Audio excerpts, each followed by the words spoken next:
I grešan čovjek ima volju koja može da zavapi Bogu za pomoć. Čovjek po prirodi ima preduzimljivost koju Bog i traži od njega. I zato on zapoveda da čovjek najpre shvati, da shvativši zavoli i najzad voljom da nešto započne. A da bi stupio u dejstvo ili da bi se podneo trud ili da bi se izvršilo delo, to je ono što je blagorad Gospodnja daje onome koji to želi i koji je poverovao. Zbog toga volja čovečija predstavlja suštinski preduslov.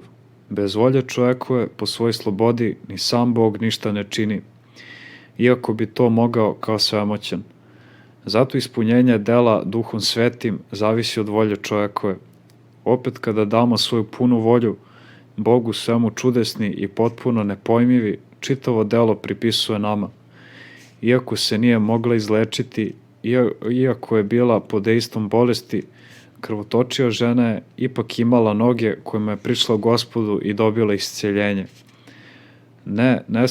Sličan način, iako nije mogao prići i pristupiti Gospodu, zato što je bio slep, onaj slepac je uskliknuo glasom koji je potekao brže od glasnika: Sine Davidov Isuse, pomiluj me.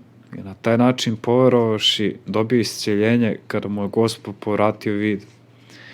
Tako i duša, iako izranavljena sramnim strastima i oslepljena grehovnom tamom, ipak ima volju koja može da zavapi Isusu i da ga prizove, da joj dođe i da joj pruži večno izbavljenje. Prepodobni Makarije Veliki.